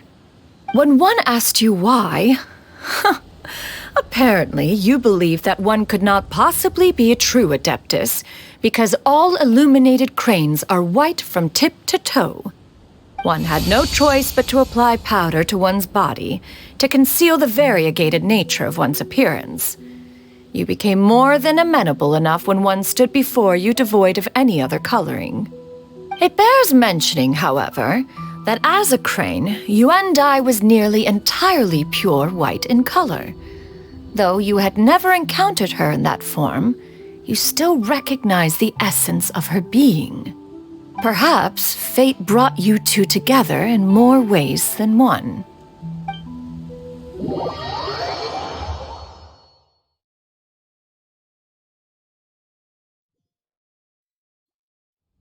Now all has been revealed. One owes you an apology, you and I. One recognized you upon your very entrance into Wanmin restaurant. One has always viewed you as a disciple of equal standing with Ganyu and Shenhe. Indeed, one wished to bring your story to a satisfactory end with this visit to Liyue Harbor. Still, one could not reveal your identity right away. Had one simply informed you of all you had lost, all those cherished memories would merely have become the fictionalized account of another. Memories are most meaningful when recalled by those who lived through them. Would you not agree? Even if the process was painful and arduous to experience. Have you any further inquiries? Master, I must ask. If you found me all those years ago, why did you leave me be, even though you knew about my mistake? Why did you not bring me back to Mount Outsong by force? One has never regarded your action as a mistake. It was a simple choice, nothing more. When it is time for one's progeny to leave the nest, it is the responsibility of an elder to let them fly free. Yet, when your wings grow weary and the night grows dark, just know that you always have a place to which to return. 'Tis a refuge referred to by many a name in mortal writing. Home, nest, haven. Whatever its denomination may be, its essence remains quite unchanged. One speaks, of course, of a place not unlike one's own abode. One's disciples are free to come and go as they wish, yet the door remains forever open to those who wish to return. One rather hopes you count yourself among them. Thank you. Thank you so much. You and I. One expects you too have sensed the rapid deterioration of your condition as of late. Have you not? 40 years ago, you chose a path without a future. Though one used one's own blood to provide you with a few decades of extra time, it merely delayed the inevitable. One may have extended the path, yet one was unable to alter its final destination. Even the power of an adeptus has its limits. Had your condition continued to deteriorate, you would have forgotten your life as a human entirely. In the end, you would have turned into a creature lacking in the ability to even comprehend its own monstrousness. Fortunately, you were able to avoid that scenario by reclaiming your memories. Though one sped the process along by providing some guidance, the result is entirely a reflection of your own effort. So, what's gonna happen to Granny? One will help her reclaim her original form as a wild crane. If it be fated, she may recover her sentience one day. She's gotta go back to being a regular crane, huh?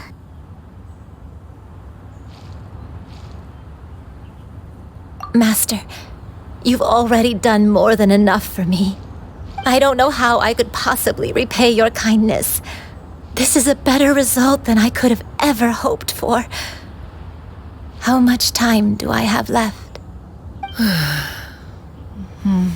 Not long.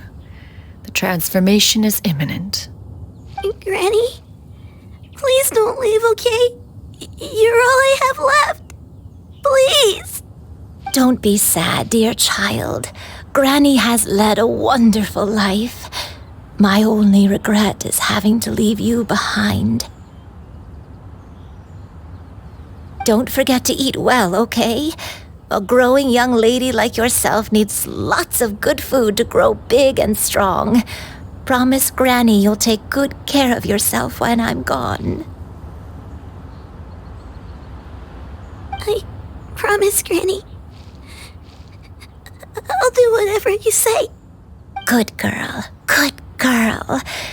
Don't worry. It's not goodbye forever. Granny's gonna become the most formidable crane in all of Mount Outsung. Granny will train day and night.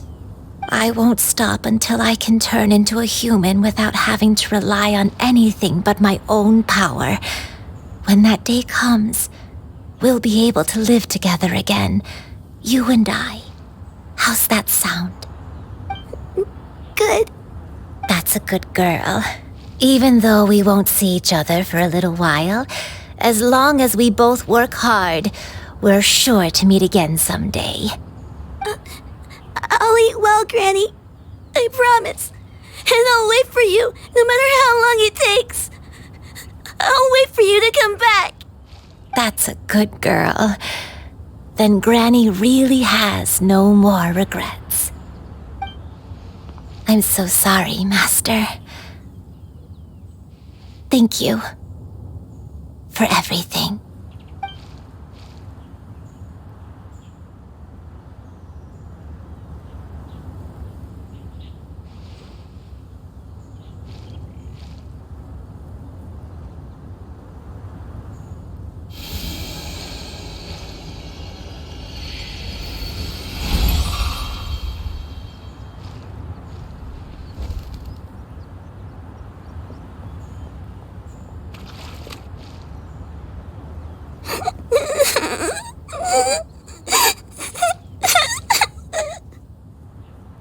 Shoo-you.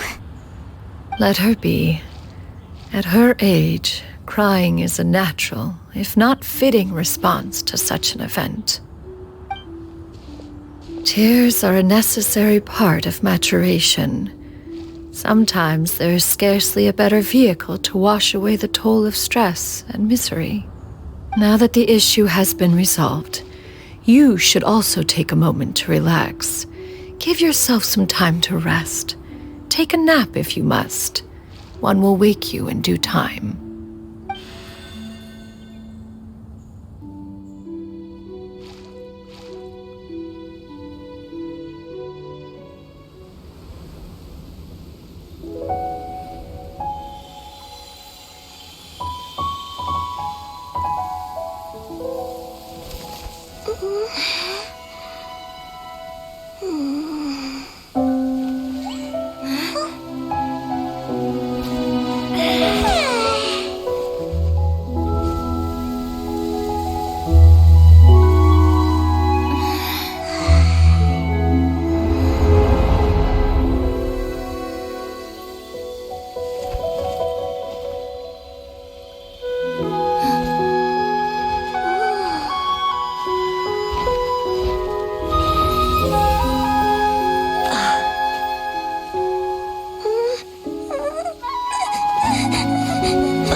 believed we would see each other again, that our days of separation would finally end, and all my troubles would be behind me.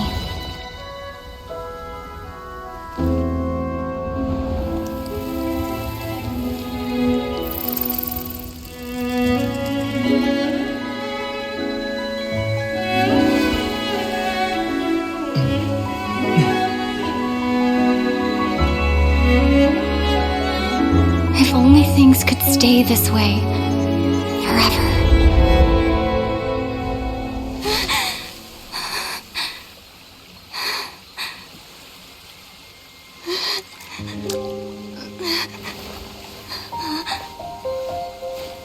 A nightmare? Curious. If you're relaxed, shouldn't your dreams be pleasant? It was a good dream. It's just... You weren't ready to wake up.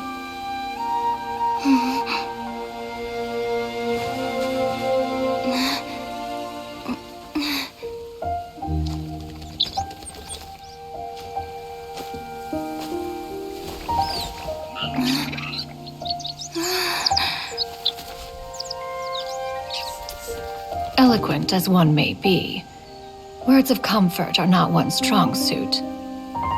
You are doing all you can. One can see your strength of will, your fearlessness in the face of danger. And so, whatever your dream may be, one believes that you shall achieve it. Of course, whenever the perils you face overwhelm you, or you become weary, one is always here for you. After all, as an elder, it is only right to look out for the young ones.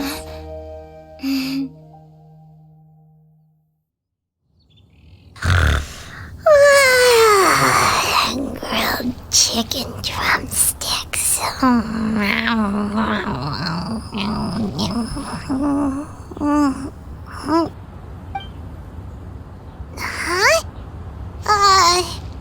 Was Paimon sleeping just now? Oh, Paimon wasn't talking to you. Paimon had a dream about eating grilled chicken drumsticks, that's all. Madam Adeptus? Oh, Shuyu, you're awake. How do you feel? I feel a little better. Thanks. I know I'll see Granny again someday, so I don't feel so sad anymore. Madam Adeptus, could I ask you something? Would you take me in as a disciple? Oh, and have you reasons for this sudden interest? I know Granny thought what she did back then was wrong. She felt really bad about it. But without that mistake, I would have never been born. Even though Granny lost her memories, she never forgot to show me how much she loved me. So, I thought maybe one day I could become a cool Adeptus like you and help a whole bunch of people, just like Granny wanted to do. Upon some reflection, one supposes you are no mere mortal. The fact that Yuendai's blood flows through your veins is proof enough of that. If this is what you desire, one shall make it so. Thank you so much, Madam Adeptus. No, I mean, Master. Shuyu, are you sure about this? Paimon's gonna let you in on a little secret. We've seen Cloud Retainer's 2 other disciples, and they pretty much eat nothing but bitter herbs like chinchin and violet grass.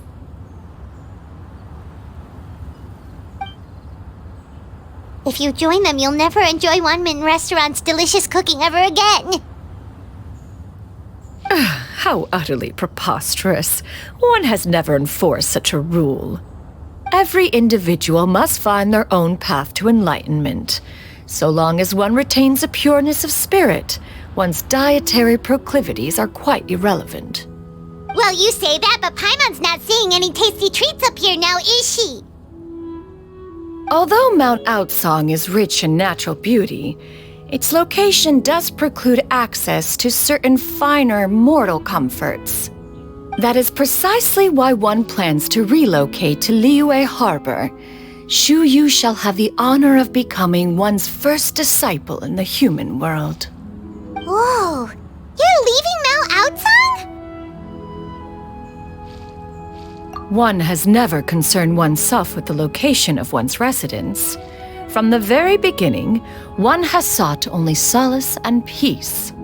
Yet in the end, all of one's disciples ended up in Liyue Harbor. Ganyu, Shenhe, Yuan Dai, they all chose a life among the mortal world. One has reflected on this fact for many years now. One can only assume that it is due to some failing on one's part as an elder or master. A failing, perhaps, of recognizing what it was they truly wanted. One is most curious as to what aspect of Liyue Harbor could have enticed them to remain there. One could hardly offer an opinion on the matter, but perhaps some time in the harbor will prove instructive. Why are you all so silent? Paimon is, just a bit shocked, that's all. So, does this mean we can grab a meal together in Liyue Harbor sometime? One has precious little time to squander.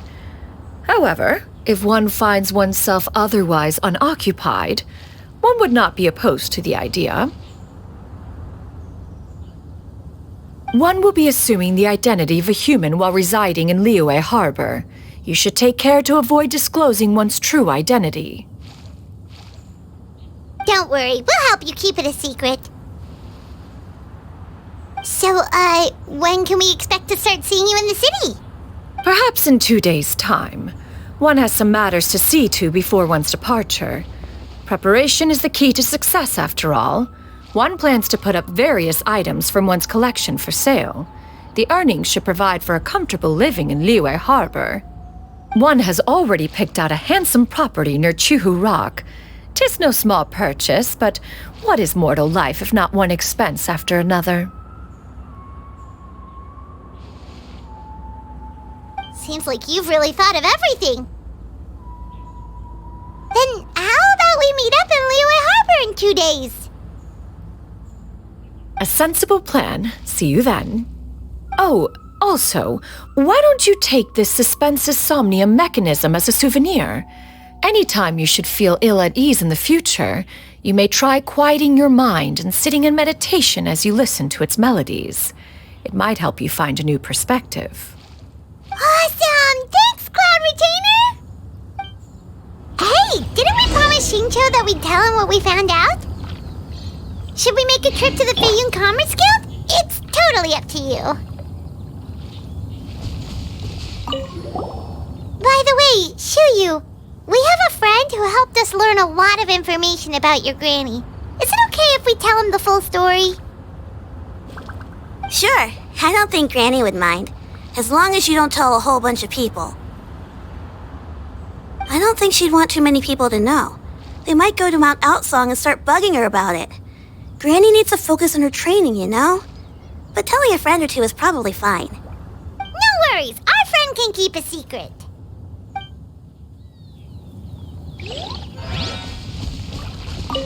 So, about your move to Liyue Harbor, you gonna tell the other Adepti about it? I have left an explanatory note in my abode. Those 2 old fossils will discover it, I am sure, should they come seeking my company. Considering their recent penchant for going off on private escapades, however, I find myself caring little for how they shall receive this news.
Your concerns are excessive and unfounded. This is but a simple collection of ordinary valuables. Such intense scrutiny is hardly necessary. To be quite honest, your insistence on that fact is my primary cause for concern. In what way are any of these ordinary? Every single item here could be worth more than everything I own combined. I simply can't risk shelling out that kind of mora without proper scrutiny. If I'm wrong, I would never be able to earn it back, not even if I worked every single day for the rest of my life. I have to be careful. Yes, you can never be too careful. We're here, Clow! Miss Shenyan, what are you guys arguing about? Ah, perfect timing. This ignoramus is questioning the authenticity of my wares. I'll have you know, these items have remained untouched in my personal collection for several hundred years.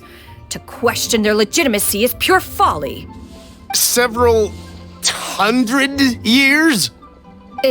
Indeed. They're family heirlooms, you see, passed down over many generations, as families are wont to do. Yep, they've definitely been around a while. We can vouch for her on that one. Hear that? Had I not found myself in need of mora, I would scarcely have had the heart to part with them. Indeed, you should consider it an honor to even have the opportunity to behold them with your own eyes. Doubt their authenticity any further, and I may just decide to take them to another buyer. Whoa, please don't go! I apologize for any insult, miss. You see, I know full well that I lack the knowledge to judge the true worth of these items. If you could wait but a moment, I've hired an expert to appraise them for me. He should be here shortly. An expert, you say? Very well. I will wait for a little while longer, then. Traveler, Paimon, this is my new residence. If you have cause to seek my company in the future, this is where you can find me. Master! Oh, it's you two again. Hello. Shiryu! You got a new outfit! It looks great on you. Mm-hmm. Master made it for me. I like it too. Huh? You know how to make clothes? Do I know how to make clothes? With the support of the proper mechanism, sewing is hardly a challenge. Master, I brought in most of my stuff. There's a few boxes left, but they're kind of heavy, so I just left them outside. Fret not. I shall help you move them into your room. Actually, I should probably sort through my stuff a bit first. Everything's kind of messy right now, so maybe you could, not look yet, Master? Yeah, that'd be great. It appears my young apprentice has her own fair share of secrets. No matter. Do what you must, child. Now, this expert you mentioned, when can we expect their arrival? Soon. Ah, there he is! Here, allow me to make some introductions. This is Mr. Zhang Li, a well-respected consultant at Wangshang Funeral Parlor and an expert in all manner of valuables and antiques. Mr. Zhang Li, this is Miss Shen Yun. She's the one who's looking to sell the collection of valuables I mentioned earlier.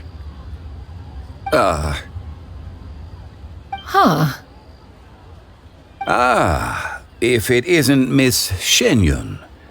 It has been quite some time since our last meeting. What a serendipitous reunion. Indeed, most serendipitous. Have you been faring well as of late, Mr. Zhangli? Quite well, thank you. I was fortunate enough over the past few days to enjoy both a stroll in the mountains and a fresh brew of tea from the most recent harvest. The experiences left me with such insight and peace. So you two are already acquainted? Indeed. How fortunate we are that fate has brought us together again. If you are otherwise unaware, allow me to inform you that Miss Shenyun is a well-regarded collector and appraiser. She is well versed in all fields, and oft celebrated for her impeccable taste. You stand to gain much from this opportunity. You are too kind, Mr. Zhongli. True collectors pride themselves on their wealth of knowledge and eye for detail. I can say without a doubt that you are foremost in that regard. Why, you flatter me, Miss Shenyun. It would seem that you are as self-effacing as ever. Not at all, Mr. Zhongli. Not at all. While I am loath to butt into this conversation, I must ask, you two already knew each other, and you seem to have quite a cordial relationship. Can I be certain that you're not working together to swindle me? I mean, you never know. A preposterous accusation.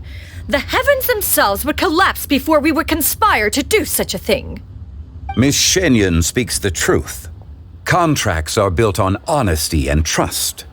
If that proves to be beyond your capabilities in this instance, this transaction may be taken elsewhere. Say no more. Let us depart. I jest. What fool would still harbor doubts after Mr. Zhongli himself has vouched for the goods? Miss Shenyun, wait!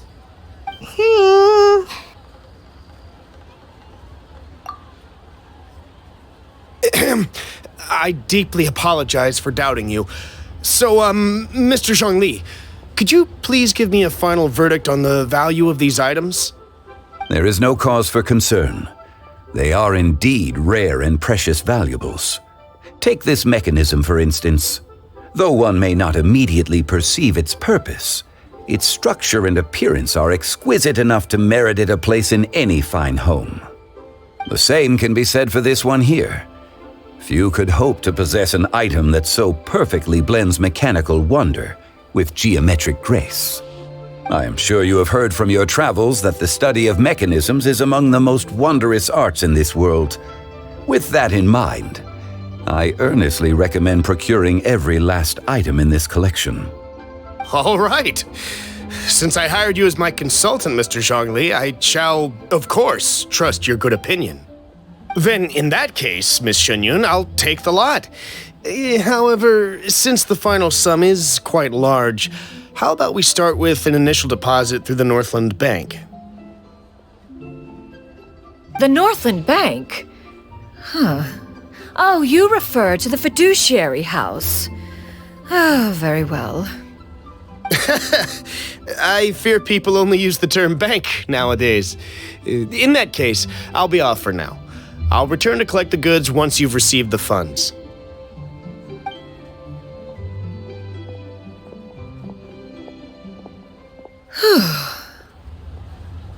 Zhongli! My friends, have you been doing well? We've been great! How about you? Paimon didn't know you were such a busy consultant! My days have been quite pleasant as well. I had been quietly enjoying a cup of tea when Mr. Xiaozu requested my services. As for you, Miss Shenyun, I presume you must be looking to settle in the city?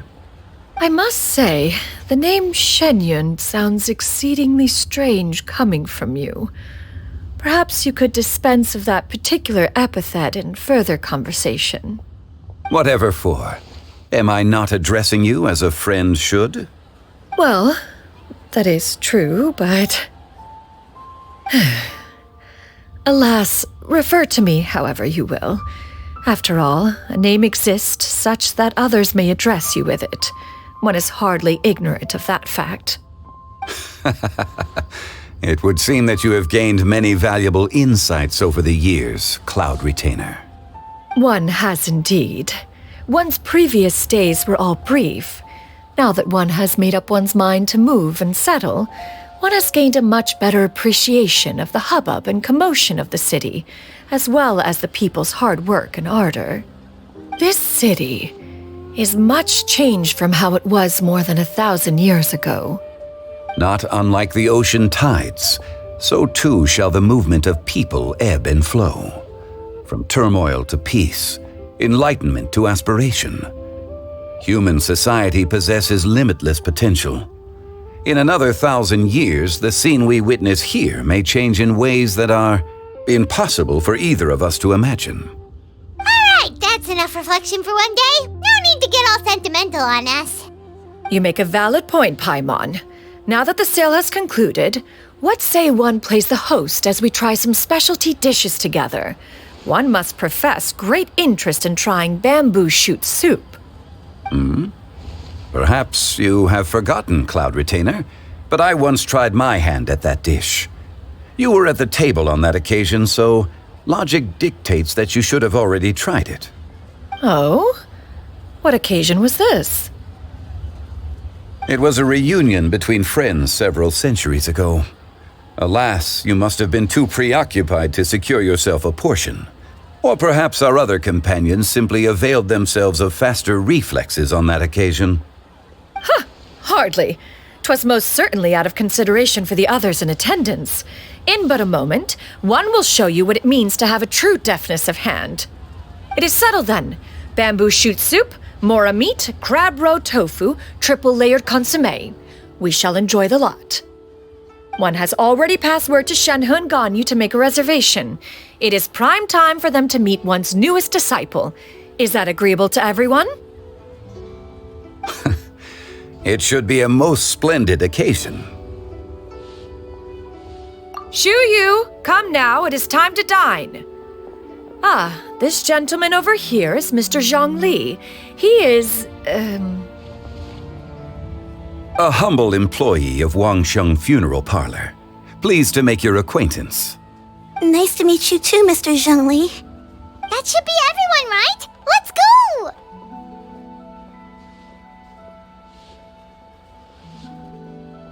Sounds good. Actually, Master, have you ever tried Adeptus' temptation? I heard it's impossible to stop eating after even just one bite. You know, 'cause it's super tempting and stuff. Is that true? That sounds rather implausible. Although with the right preparation, certain dishes can be too delicious to resist.